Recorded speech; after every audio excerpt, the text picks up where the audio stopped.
સ્વરાજ ન્યૂઝમાં આપનું સ્વાગત છે। સાબરડેરી હંગામા બાદ તોડફોડ અને પથ્થરમારાનું પ્રકરણ, 74 વિરુદ્ધ ફરિયાદ, પૂર્વ ધારાસભ્ય સહિત 47ની પોલીસે કરી અટક। સાબરડેરીમાં ગઈકાલે થયેલા હલ્લાબોલ બાદ તોડફોડ કરવામાં આવેલી, પોલીસના વાહનો સહિત અન્ય વાહનોને નુકસાન પહોંચાડવામાં આવ્યું છે અને પોલીસ કર્મીઓ પર પણ પથ્થરમારો થયો હતો।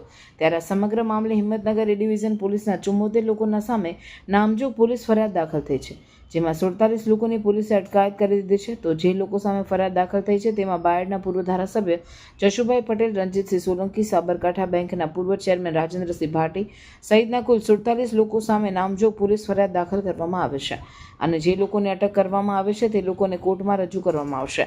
ઉલ્લેખનીય છે કે એકે આ બાબતે હિંમતનગર ડીવાયએસપી એકે પટેલે એક પ્રેસ કોન્ફરન્સ બપોરે યોજી હતી, જેમાં તેમણે જણાવ્યું કે ઈડરના જે યુવાનનું મોત થયું છે તેમનું ફોરેન્સિક પીએમ કરવામાં આવ્યું હતું અને પ્રાથમિક મળતી માહિતી મુજબ તેમના શરીરે બાહ્ય ઈજાઓના કોઈ નિશાન નથી। ગઈકાલે હિંમતનગર પાસે આવેલ સાબરડેરી પાસે ભાવફેર બાબતે લોકો ભેગા થયેલા પશુપાલકો અને જે સભાસદો છે એમણે ગેરકાયદેસર મંડળી રચી અને ત્યાં પોલીસ સાથે ઘર્ષણ ઉપર ઉતરેલા અને તોડફોડ કરેલું, જેમાં સાબરડેરીના મુખ્ય ગેટને તોડફોડ કરેલી, બાજુમાં રહેલી ગ્રીલને તોડફોડ કરેલી, પોલીસના સાધનોને નુકસાન પહોંચાડેલું, વાહનોને પણ નુકસાન પહોંચાડેલું હતું અને પોલીસ અધિકારી કર્મચારીઓ પણ ઈજાગ્રસ્ત થયેલા હતા।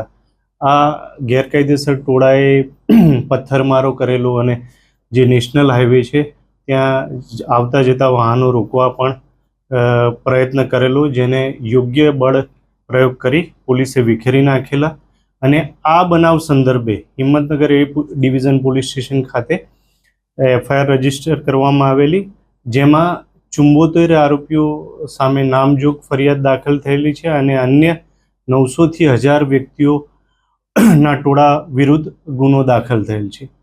આ ગુનાની તપાસ હાલમાં ચાલુ છે અને આ તપાસ દરમિયાન 47 આરોપીઓને અત્યાર સુધી અટક કરવામાં આવેલા છે, અન્ય તપાસ તજવીજ ચાલુ છે।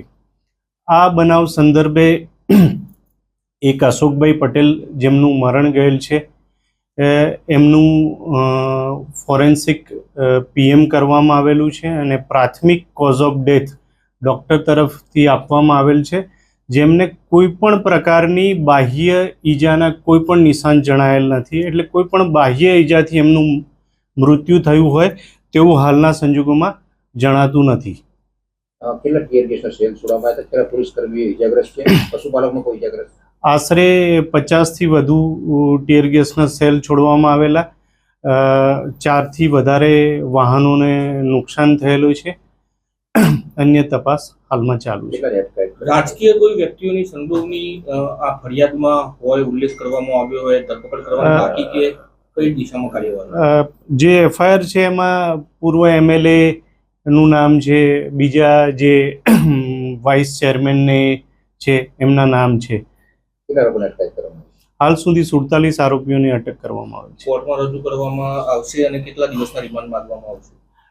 પોલીસની તપાસની કાર્યવાહી ચાલુ છે, એ યોગ્ય કાયદાકીય કાર્યવાહી કરવામાં આવશે। સમાચારોની ઝડપી અપડેટ માટે હમણાં જ સત્ય સ્વરાજ ન્યૂઝ ચેનલને લાઇક, શેર અને સબસ્ક્રાઇબ કરો।